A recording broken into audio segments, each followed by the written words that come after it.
simple self-defense with your walking cane. The first simple thing that you can do, hold it in two hands and just shove someone back. Now think about this hard piece of wood smashing his teeth down his throat for self-defense, breaking into his nose. If you can control his head, you can control his body. You hold it in two hands like you're doing a push-up and you just smash him straight through the face. You might have it on the ground, you're walking with it. You can bring it up very quickly just by bending your elbow, your wrist, your shoulder. All three pivot points add to the speed and the power of that strike. You can smash him between the legs, up under the chin. Maybe he's coming at you with a punch. You can hit that hand and then turn your palm to the sky and bring it down over the top of his head. If you need another cane to lean onto so you don't fall to the ground, you can lean on one, hit him with the other one very effectively. So you can do this with one hand, and all the strikes, the spins, you do seated in a chair. So it's that basic idea of simple self-defense with your walking cane. From this position, you can bring it over, bring it back, and bring it down on top of his head. These are just simple, basic spins. Think of bringing it over and back, creating something between you and him, a barrier that he has to get through, keeping the cane always between you and him, smashing whatever you hit for self-defense, and then bringing it down. If you can knock him out, hitting him on the top of the head, maybe breaking his clavicle, smashing his hand. If he's got a knife, you're gonna have reach advantage. That's one of the great benefits of a 36-inch or longer walking cane, or a little bit shorter. His knife, even if he's got a big old machete, you're gonna have some reach advantage. You're gonna be able to hit him before he can hit you. And it's better than having nothing, than just having flesh and bone as he's coming at you with a bladed weapon or a blunt instrument. Maybe he's trying to hit you. You can quickly interrupt his plan, whatever he was trying to do to you, by hitting him with your big stick. Now this is a Cane Masters walking cane. This is the most simple self-defense cane that you can get. You can also get it in more of a fancy version with all these bells and whistles. But whatever you can use your simple self-defense walking cane, or simple cane, any walking cane really, to hit somebody and keep them off of you for self-defense. So I want to show you can also have the cane with the crook facing behind you, leaning down or moving your hand down in front of it. Simply bend the knees, get it up into this position between you and him. You can now use it as a sword, pushing him back, thrusting into his face. Again, think about using this hard piece of wood to break his nose, smash his teeth down his throat, maybe go in through the throat. That's more of a fatal strike for self-defense. He's coming at you with a knife. You've got to stop him quickly. So you bend the knees, get into this position, thrust, pull to your shoulder, and slash, coming through with this hard piece of oak or hickory, breaking whatever you're going to hit. That means his arm, his hand, his head, knocking him out for self-defense.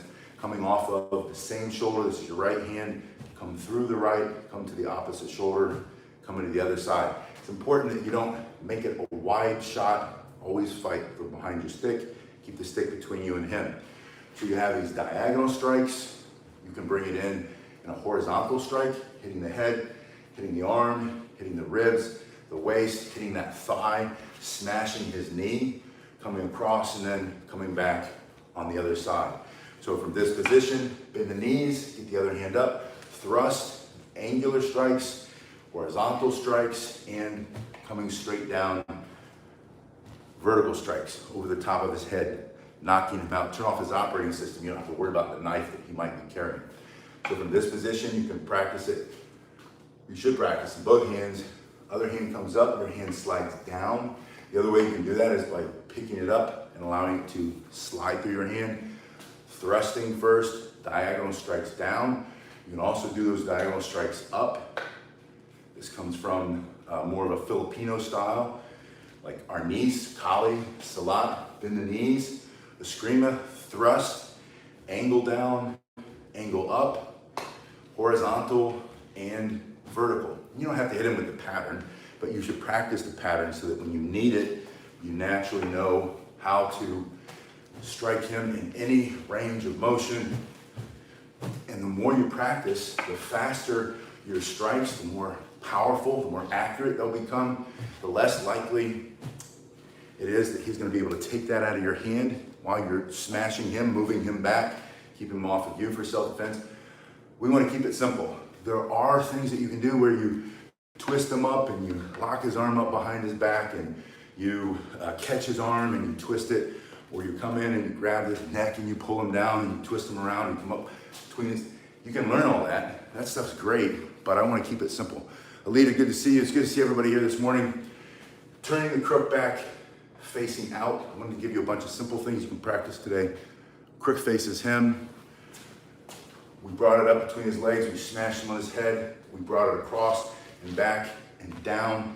Now I want you to pop it up into your hand like Charlie Chaplin and then smash him in the face with it for self-defense, using the crook, this big fat knuckle, coming into his face and then bringing this elbow up like you're answering your phone, smashing now with that long piece of your cane into his hand, up under his chin, get it into your other hand, and then step in, thrusting straight through his nose, his teeth, his throat, his solar plexus, put him on the ground for self-defense, and then bring the backhand forward in this chopping motion, using that nasty beveled edge, that tooth, to dig into his skin and rip the skin off of his face. His nose pops off, his eyes come out, his teeth. Give him some free dental work for self-defense, pulling it down, and then both hands swinging up. That's the way you're made. You've got these two hinges here. Use that. Bringing this up under his chin. His tongue is sticking between his teeth. Whatever's left of him comes flying out for self-defense. You've got DNA on the ground. The cops can pick him up, take him to jail where he belongs. Self-defense, not street fighting. You're not looking for something. You're simply prepared. So from here, you throw it in the other hand, slide it up, thrust, answer your phone, smash, chop, swing, lifting him up off the ground. Also from this position, maybe you hit him here and then pushing the backhand up, you hit him another time. I was gonna say twice, but I think we already hit him like 6 times. For self-defense, it's all for self-defense. Sliding it up, thrust, answer your phone, push, chop, swing, push that backhand up. Think of an uppercut, breaking his teeth down his throat for self-defense, coming straight up. From here, you can turn it. This is where we started. We had the push-up position. Now they're split. Doesn't matter which one it is. Smash, smash, smash through his face, box his ears, chop down, lift up, throw, get carried away. But I just want to show you how simple it is. It's not complicated. It's just really, really basic. Silent Walk, good to see you. Silent Walk says hello to everybody. I wanted to give some combinations you can practice today. So as we go through, we're going to turn this crook back around. First one, bend the knees, get the other hand up, thrust, do both angles down, or diagonals down, both diagonals up, both horizontal strikes and a vertical strike. If you want, you can bring your vertical strike up to finish them off. Try not to get it stuck in your pocket. If that happens while you're defending yourself, just go through.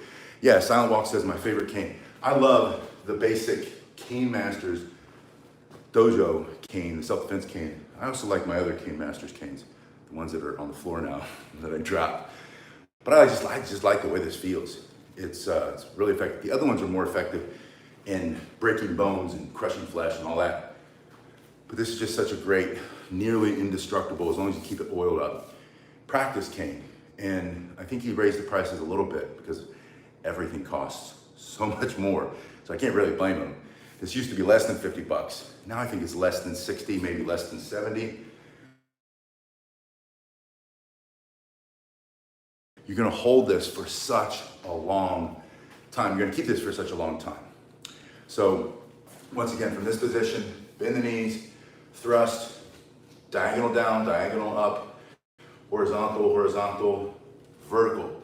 And then practice always evenly on the other side. Get used to fighting behind your cane, coming through, smash. Next one, turn it around, swing it up.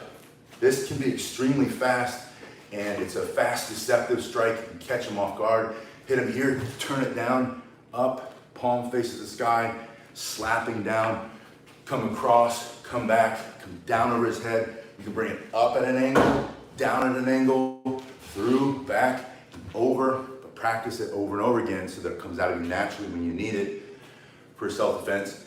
And then with the hand and crook still facing out, pop it up, thrust, think of a boxer's jab, think of an uppercut, answer your phone, smash with the long side, up under his chin, grab it with the other hand, bayonet, strike with a rifle, chopping, like you're chopping down a tree, swinging both arms, get the leverage of your core muscles, your back, your body, up, under here, boom, and then coming straight up. Practice those. Put in the comment section below if you, what's your favorite technique? Put in the comment section below what's your favorite technique, and then we'll work that into, it can be some of these, it can be something that we do in all the other workouts, but simple is best. Simple has to be effective.